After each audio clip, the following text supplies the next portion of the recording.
Hi everyone, in this video I am going to explain about anonymous inner class. Okay, let us start with an example and we will understand the anonymous inner class. I have created a student class with the two properties fname and lname, and I have declared a method as an abstract getFee. That means the fee of a student, how much he pay for the his studies. uh, I have declared it as an abstract, so my class would become abstract. So you cannot create an object of the student, right? So you have to create. The advantage of declaring abstract is to make sure that this get fee gets overridden in my subclasses. I have created two subclasses, engineering student and medical student. So I have extended the student and then I have overridden the get fee. If you see, if you don't override, it will give the error saying that you have to override the get fee method from the student class. In the same way, I have declared as engineering student, the get fee returns, that means 50,000 is the engineering student fee and 1 lakh is the fee for the medical student. Now I have created a class, okay, with a method take student. This argument is the super class type. So at the runtime I can pass any instance of the subclass which extends the student. So I can pass engineer student instance or medical student instance. If you don't declare as a superclass type, then if you declare as engineer student or medical student, then what will happen is you are restricting to engineer student or medical student. But if you declare it as superclass reference, at the runtime I can call the take student by passing engineering student instance or medical student instance. In the future, if any new class came that extends the student, then that can also be passed to take student without any modifications to this method, right? So I will just call the fname, lname and fee of that student. So now I have created a student, engineering student, medical student. Then here comes the anonymous inner class into picture. See, as I have already said that you cannot create an instance of student because this is abstract class. But if you see the syntax here, it looks like we are creating the instance of the student, but that is not the case. Here what we are doing here is, you know that new will create an object, right? So here what I'm saying is new create an object of an anonymous inner class which extends the student. Here what I am saying here is new create an object of the anonymous inner class. Anonymous inner class means it doesn't have any name, a class with no name. Okay, I am creating an object for such an anonymous inner class. The purpose of specifying student here is that anonymous class extends this student. The meaning of specifying here student is that anonymous class extends the student class. Okay, like an engineer student extended the student and like a medical student extended the student. In the same way, now I am creating an object for an anonymous class. It doesn't have a name like engineer student class or a medical student class. I am creating an object for an anonymous inner class that extends the student class. Now just like I have overridden the get fee method in engineer student and medical student, my anonymous inner class is overriding the get fee method. So basically what we are doing here, I am creating an object of an anonymous inner class which extends the student.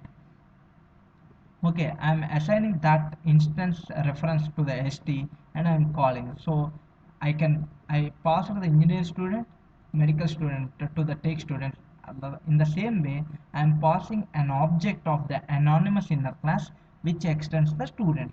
So this is one way, and even I need not assign this object reference to student to pass it as an argument. You can directly create an instance of the anonymous inner class which extends the student in the argument itself.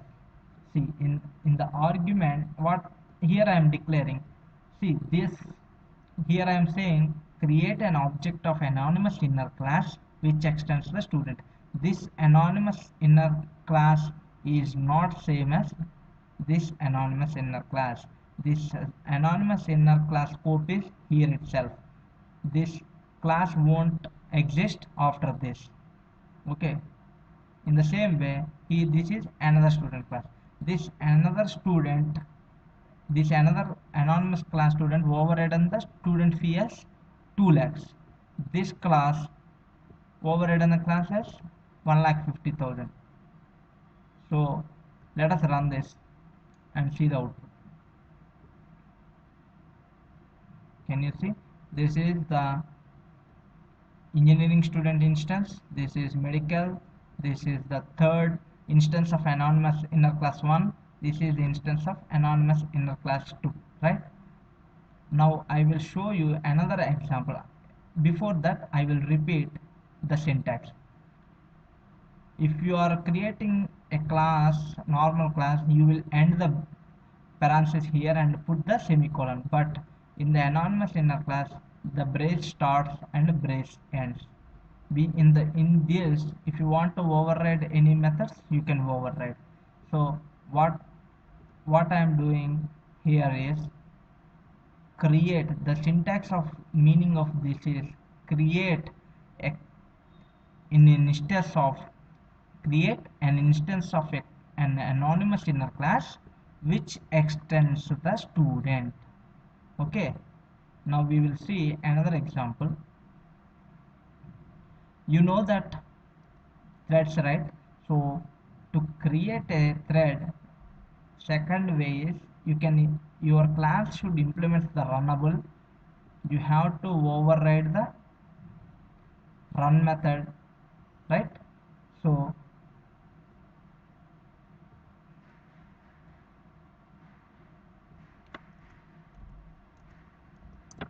this is one way of creating that. You have to create a thread. To the thread constructor, you have to pass the runnable instance. Since my test main implemented the runnable, I can pass my instance of test main as an argument to the thread constructor. Then when I say thread.start, it will perform the task I have given in the run method. So let us run this now. It will print the 0 to 9 numbers. Can you see? My thread printed 0 to 9 numbers. So what I have done, to the constructor, I have created an instance of test main and passing that runnable instance to the thread constructor. In the same way, now at the runtime, I am creating an anonymous inner class. Can you see what I am doing? Earlier, what I have given new student, right? So here I am giving thread. That means I am not creating. So I am creating a thread here. That's fine. In the same way, like here I passed an object of test main. But can you see what I am passing here? Here, what I am doing, what I am passing as an argument is I am creating new. When I say new, it will create an object of what? Not test main. I am creating an object of an anonymous inner class which extends the test main. When I say test main here, it doesn't mean I am creating test main instance. Here I am creating an object for an anonymous inner class which extends the test main. So test main is a runnable, right? So my anonymous inner class extends this test main. So I'm overriding the run method. Okay, I repeat, here I am creating an object. Okay, here I am creating an object of the anonymous class which extends the test main. So I am extending this class and overriding the task that need to be performed. Earlier I printed in, for this I am passing a test main instance, but now I am passing an instance of the class which extended the test main class. Here there is no name, so my task now is printing 10 to 20. So this is one thread, this is another thread. Okay, let us run this. Can you see one thread printed 0 to 9, and my it is creating, it has overridden the run method, right? If you don't override this, the anonymous inner class also prints the 0 to 9, but my new anonymous inner class which extends the test main overridden the run method, so it printed 10 to 20 number, 10 to 19 numbers. Hope you understand. Before I end this video, I will explain the syntax once again. Here when I say new test main, it doesn't mean I'm creating the test main. Here I am saying that create an anonymous inner class which extends the test main. If you want to override any methods, declare here.